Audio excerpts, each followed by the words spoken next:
present moment. There's dangers to express love. There's dangers to trust, because if you're living in an environment where survival is the credo, you're not going to want to close your eyes and go within. You're not going to want to trust anybody. You know, this is not a time really to relax. This is a time to be vigilant. So then people they can intellectually understand it, but they can't get to that level because they're always perceiving their environment as the jungle. So when we begin to overcome those emotions of stress that are highly addictive, the body is no longer being tormented like an addict. That is when the body starts to liberate energy, and that's when our heart starts to open, and that's when we start to believe in possibility again. So if our personality creates our personal reality, we make a decision first.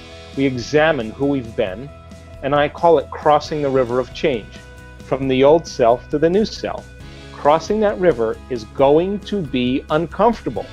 It's going to feel unfamiliar, and you are going to feel like it's unpredictable, because the moment you're no longer thinking that way or acting that way or feeling that way, you're going to feel like an unknown. Now, this is the biological, the neurological, the chemical, and even genetic death of the old self. This is the pain that you experience because the body's looking for its familiar chemical state.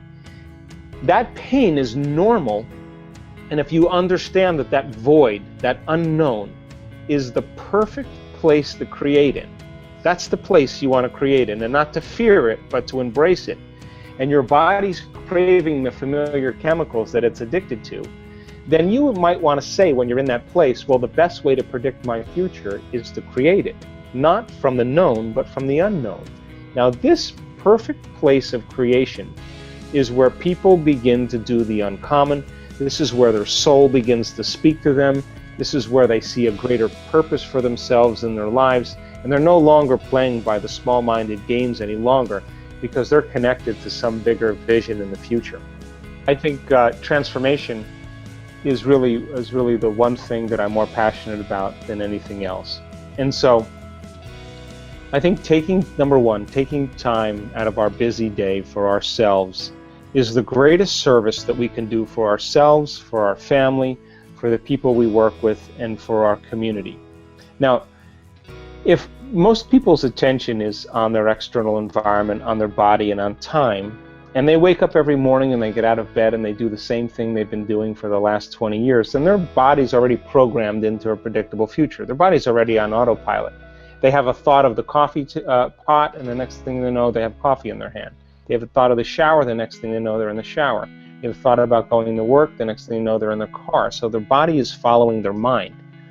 If they're living by the same emotions every single day, then their body, for the most part, is in the past, because emotions are a record of the past. So finding the sweet spot of the present moment in our meditation is so highly important, because the body has been trained to be in the future. So then most people, when they take their meditation and they stick it in as another thing to do so they don't have to feel guilty, that's not the answer either. Working with your body and understanding that it's the animal, and we do this in our workshops.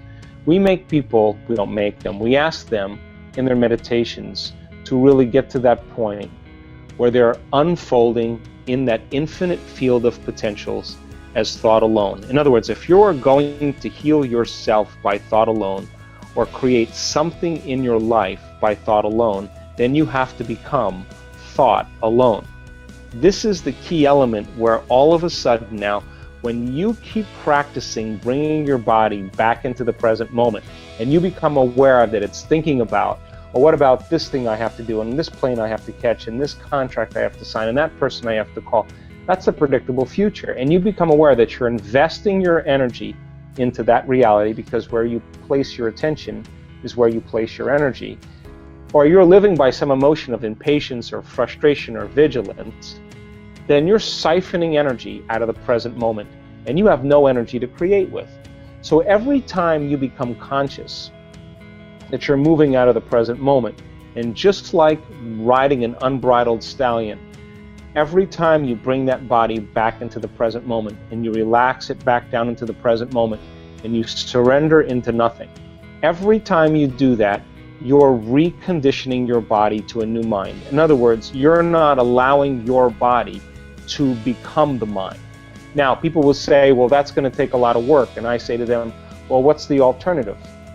What do you want to do? You want to do drugs? I mean, nothing is going to help you to get to the present moment but you.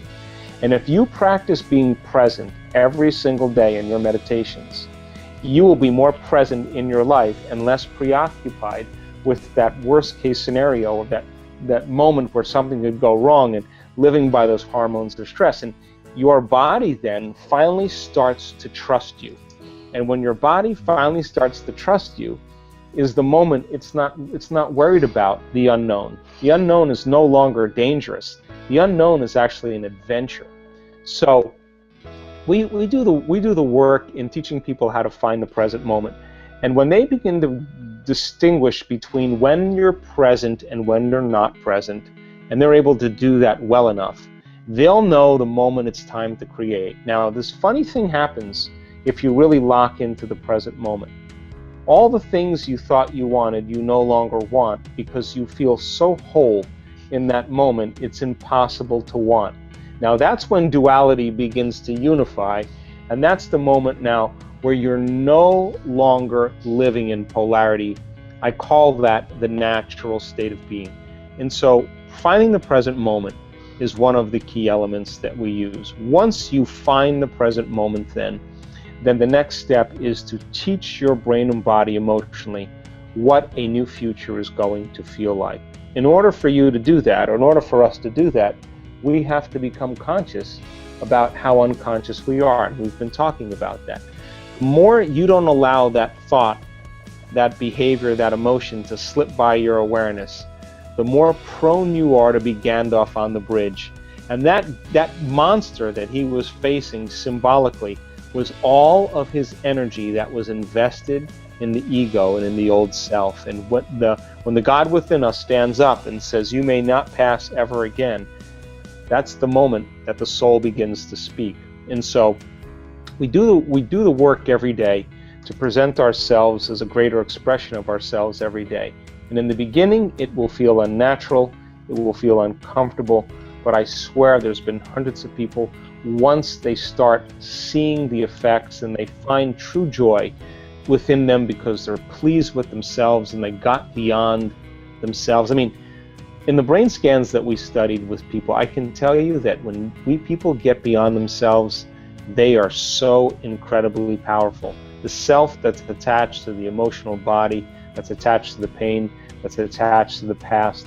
And then, by the way, they tell the story based on those emotions. And Scientific American said 3 months ago that 50% of everything that people talk about in their past is a lie.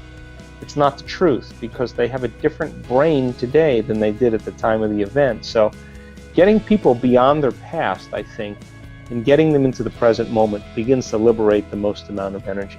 I think people are beginning around the world to wake up to the idea that the illusion is becoming so obvious. I mean, every single paradigm right now is collapsing, whether it's the political model, the economic model, the religious model, the medical model, to the educational model, the environment. Everything's collapsing right now because it cannot function on the old laws of the old paradigm. Something new has to be created.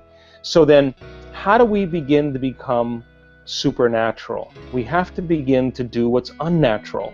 And when everybody else is in lack and in poverty, that is the time to give.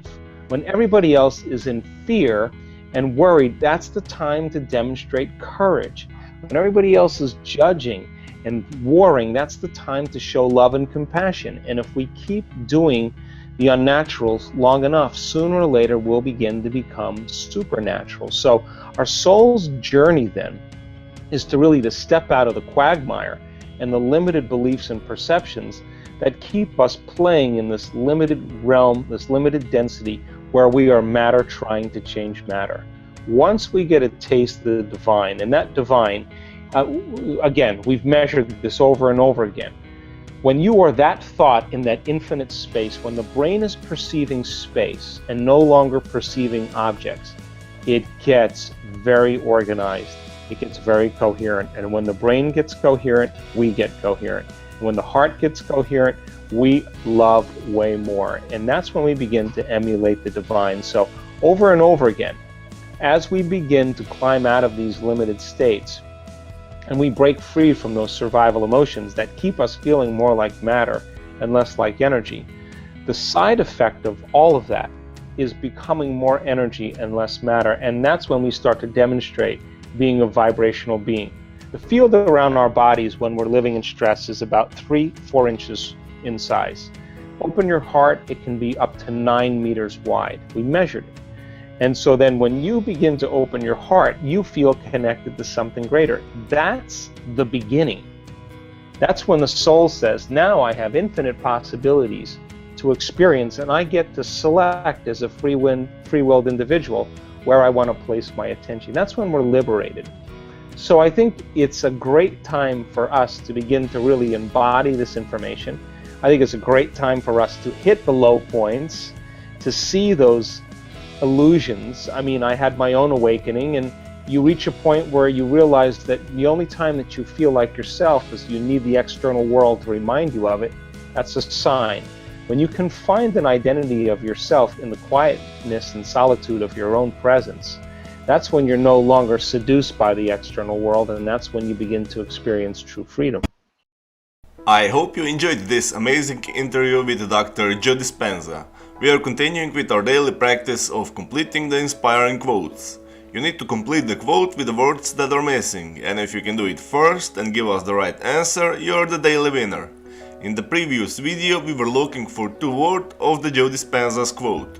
The quote goes like this: whenever you say I am anything, you're commanding your mind and your body towards, and the correct answer was a destiny.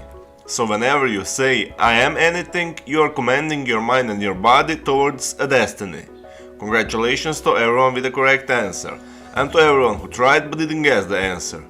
Today's quote is also from Joe Dispenza. We are looking for 2 words, so the quote goes like this: turn your brain from a record of the past into a map of... Write your answers in the comments below the video and tell me if you love this video and our new way of ending the videos.